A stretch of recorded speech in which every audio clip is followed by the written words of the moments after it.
twongeye kubasuhuza, reka imigisha y'Imana ibe kuri mwe mwese mwakanze subscribe. Uyu munsi dufite icyegeranyo kiryoshye cyane kubera ko kiri butume ugira ibintu byinshi wunguka. Uyu munsi turavuga kuri YouTube channel eshanu zicishaho filme hano mu Rwanda zaba zinjiza agatutse. Ntabwo dutinda rero, reka dusimbukire ku mwanya wa gatanu ndetse tugere ku mwanya wa mbere.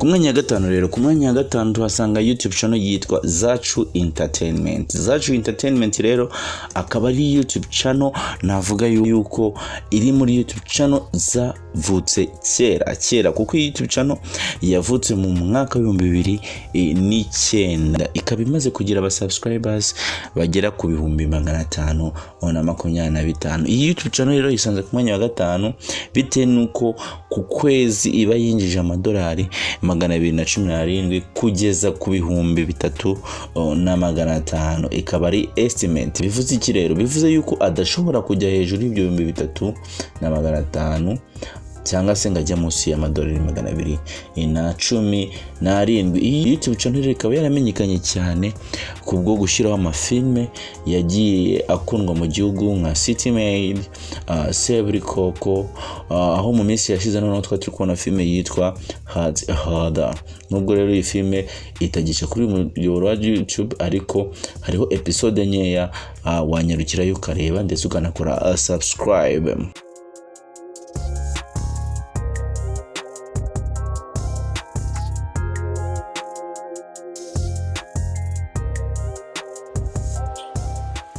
Simbukire ku mwanya wa kane. Ku mwanya wa kane turasanga YouTube channel y'umupapa cyangwa se umugabo bita Clapton Kibonke. Clapton Kibonke rero nawe akaba ari mu ba YouTuber bamaze igihe muri uru ruganda rwa cinema. Iyi YouTube channel yiwe tuyisanze ku mwanya wa kane, aho imaze kugira aba subscribers bagera ku 477. YouTube channel yo ikaba rero yarafunguwe 2013. urumva rero ko yo nayo iri muri YouTube navuga zikuze, ikaba ifite video zirenga 800. Iyi channel rero yisanze ku mwanya wa kane kubera ko yo yinjiza buri kwezi amadolari 239 kugeza ku 3,800. ni ukuvuga ngo hagati na hagati ntishobora kujya hejuru y'ibyo 3,800 ndetse ntishobora no kujya munsi y'amadolari 239. Iyi YouTube channel rero ikaba iri nayo mu ma YouTube channel navuga yuko akuze, amaze igihe kinini muri iki gihugu cy'u Rwanda.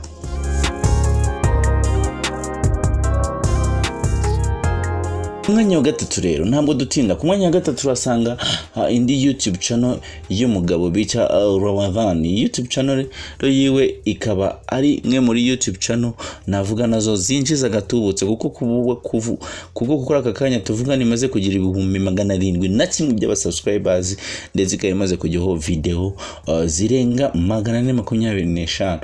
ikaba yarafunguwe rero mu mwaka wa 2018 mu kwezi kwa 12. Iyi YouTube channel rero, YouTube channel yabamenya cyangwa se Ramadhan ikaba yinjiza hagati y'amadolari 498 ndetse n'ibihumbi 8 yose. ni ukuvuga ngo ntishobora kujya hejuru y'ibihumbi 8 ndetse ntishobora no kujya munsi y'ibihumbi 4 keretse haramutse wenda ashizeho nk'ikindi gihangano. hanyuma Social Blood ikaba yatwereka yuko ya mafaranga yiwe yiyongereye, ariko muri aka kanya naya mafaranga YouTube channel yiwe yinjiza. Iyi YouTube channel y'uyu mugabo rero nayo ikaba iri muri YouTube channel navuga yuko zihagaze neza muri iki gihugu cy'u Rwanda.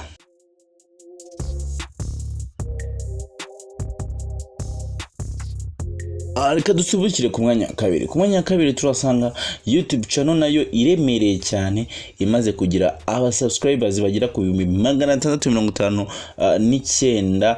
Iyi YouTube channel ikaba yarafunguwe mu mwaka wa 2020. YouTube channel rero nta yindi ni Impanga TV. Impanga TV rero ikaba yariswe Impanga TV bitewe na film ya série yacagaho yitwa Impanga series. Iyi YouTube channel rero ya Fleury ndetse na madamu wiwe Jeannette Bahavu, akaba ari YouTube channel navuga yuko ikomeye cyane kubera ko imaze kujyaho views zirenga miliyoni 155 kuri video 887. Iyi YouTube channel rero, YouTube channel isanze ku mwanya wa kabiri nyuma yuko igaragaye yuko yinjiza hagati y'amadolari 668 kugeza ku madolari 11,000 byose, no kuvuga ngo ni hagati na hagati.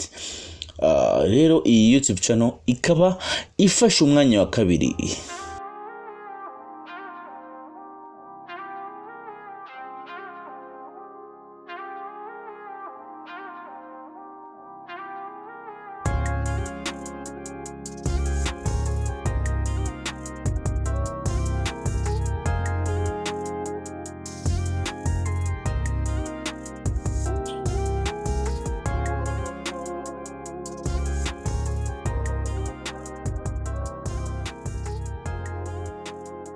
Reka dusibukire rero ku mwanya abantu benshi baba bategereje kumenya tese niye YouTube channel yinjiza amafaranga menshi mu Rwanda, especially noneho ku gisata cya cinema. Nta yindi ni Jojo Films. Jojo Films rero akaba ari YouTube channel ya Jojo bwite yiwe, akaba ari YouTube navuga yuko imaze kubaka izina rikomeye. YouTube channel rero nta n'imyaka myinshi imaze kuko yafunguye ejo bundi 2023, ariko ikaba imaze kugira aba subscribers bagera ku 214 kuri video 398 zonyine. Imaze kujyaho video zingana gutyo kuri views zimaze kuba miliyoni 43 zirenga. Iyi YouTube channel rero ifashe umwanya wa mbere nyuma yuko igaragaye yuko byiuze mu kwezi yinjiza $1,400 kugeza ku 22,000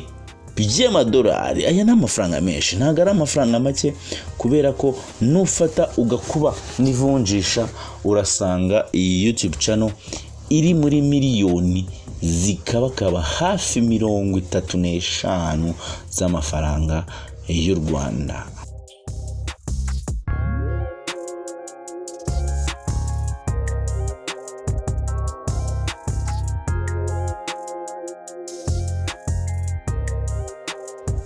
Ikitonirwa rero kugira ngo YouTube channel ibe yabona amafaranga menshi, hari ibintu byinshi bigenderwaho. Icyambere ni viewership, ariko izo viewership cyangwa izo views ziri kuva mu kihe gihugu. Nkuko bisanzwe rero nta muntu utabizi yuko mu gihugu cyacu cy'u Rwanda watureba utatureba rwose nta natanu yinjira.